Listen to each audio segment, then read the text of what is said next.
नमस्ते दोस्तों, कैसे हो आप लोग। आशा करता हूँ आप लोग अच्छे होंगे। आज हम जानेंगे एसएससी स्टेनो में जो आपके डिपार्टमेंट हैं। जैसे अगर आप स्टेनो में सिलेक्ट हो जाते हो तो कौन कौन से डिपार्टमेंट में आपको या मिनिस्ट्री में आपको काम करने का मौका मिलेगा। तो ग्रुप सी में कौन कौन सी मिनिस्ट्री है और ग्रुप डी में कौन कौन सी मिनिस्ट्री है वो मैं आपको बताने वाला हूँ। ठीक है, और सैलरी कितनी किस में मिलती है वो भी मैं आपको बताऊंगा। तो ये देख लीजिए, ये आपकी ग्रुप सी जो आपकी पोस्ट है उसमें आपकी ये मिनिस्ट्री है और आपके डिपार्टमेंट हैं। जैसे पहला है central board of indirect tax and custom. ठीक है, ये आपका डिपार्टमेंट ऑफ रेवेन्यू के अंतर्गत आता है।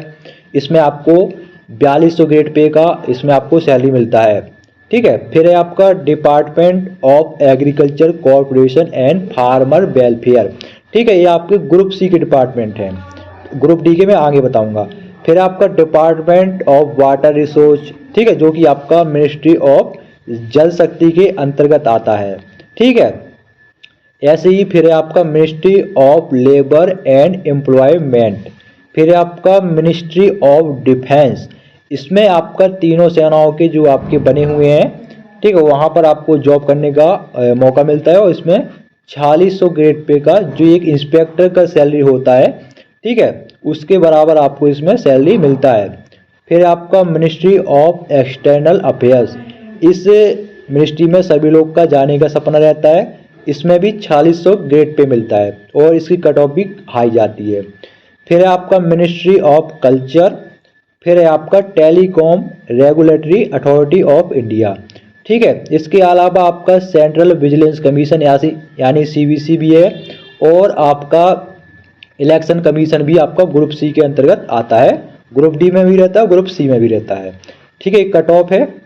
अब देख लो ग्रुप डी के डिपार्टमेंट के बारे में। तो ग्रुप डी में सबसे ज़्यादा आपके डिपार्टमेंट हैं। तो ये देखिए, आपका पहला डिपार्टमेंट या मिनिस्ट्री समझ लीजिए। पहला है आपका बॉर्डर रोड ऑर्गेनाइजेशन, जिसको हम BRO कहते हैं। ठीक है, फिर है आपका bureau of police research and development. फिर आपका central board of direct tax and custom. फिर आपका सेंट्रल एडमिनिस्ट्रेटिव ट्रिब्यूनल। ये सभी जो हैं आपके ग्रुप सी और डी में भी हैं, लेकिन ये आपके ग्रुप डी के हैं, स्पेशली ग्रुप डी के हैं। तो अगर आप एसएससी स्टेनो में सिलेक्ट हो जाते हो तो इन डिपार्टमेंट इन मिनिस्ट्री में आप आसानी से जा सकते हो। फिर है आपका देखो central board of indirect tax and custom. फिर आपका सेंट्रल ब्यूरो ऑफ इन्वेस्टिगेशन यानी CBI।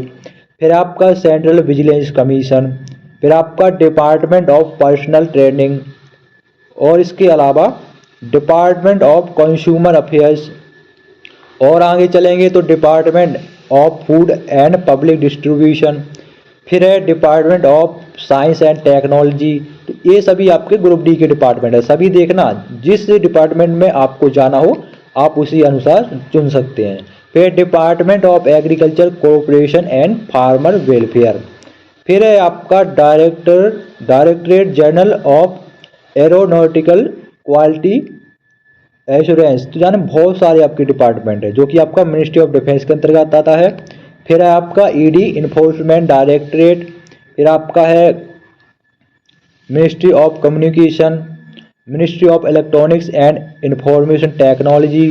फिर आपका ministry of housing and urban affairs, ministry of labour and employment. इसके अलावा और बहुत सारे हैं। फिर आपका ministry of statistics and programme implementation. फिर आपका मिनिस्ट्री ऑफ टेक्सटाइल्स, इसका ग्रुप सी में भी है। फिर आपका मिलिट्री इंजीनियरिंग सर्विस जो कि आपका MEA कहलाता है। इसके अलावा फिर आपका मिनिस्ट्री ऑफ कम्युनिकेशन जो कि आपका डिपार्टमेंट ऑफ पोस्ट के अंतर्गत आता है। फिर आपका मिनिस्ट्री ऑफ डिफेंस है, मिनिस्ट्री ऑफ एक्सटर्नल अफेयर्स है, मिनिस्ट्री ऑफ रेलवे है। यानी आपका रेलवे में भी स्टेनो का पोस्ट निकलता है। जो ministry of railway new Delhi में है उसमें आपका स्टेनो का पोस्ट निकलता है, कट ऑफ भी हाई जाता है। ठीक है, फिर आपका मिनिस्ट्री ऑफ टूरिज्म। फिर है आपका नारकोटिक्स कंट्रोल ब्यूरो यानी NCB जो कि आपका SSC GD के थ्रू भी जाते हैं। फिर आपका national commission of scheduled tribes. फिर है नेशनल इंफॉर्मेटिक्स सेंटर। फिर आपका एनआईए है, नेशनल इन्वेस्टिगेशन एजेंसी, 2008 में इसकी स्थापना हुई थी। फिर आपका ऑफिस ऑफ डेवलपमेंट कमिश्नर। फिर इसके अलावा रजिस्टर जनरल ऑफ इंडिया, ठीक है। फिर आपका आईबी है, इंटेलिजेंस ब्यूरो। फिर आपका ministry of environment, forest and climate change. इसके अलावा लास्ट में है इंडियन मेट्रोलॉजिकल डिपार्टमेंट। तो ये आपके जो है ग्रुप डी के डिपार्टमेंट हैं, ठीक है। तो ग्रुप डी में आपकी 2400 रुपये की सैलरी मिलती है, यानी 25,500 इन हैंड इसमें सैलरी मिलती है। प्लस में आपके अलाउंस मिला के आपकी 45-50 हज़ार इसमें सैलरी बन जाती है, ठीक है। ये आपकी कट ऑफ है यहाँ पर। तो ये जो आपकी जो मैं आपको नोटिफिकेशन दिखा रहा हूँ, ये 2023 की जो वैकेंसी निकली थी उसका है, ठीक है। और ग्रुप सी में सबसे कम कट ऑफ गई थी मिनिस्ट्री ऑफ जल शक्ति की, 152 पॉइंट कुछ गई थी जनरल की, ठीक है।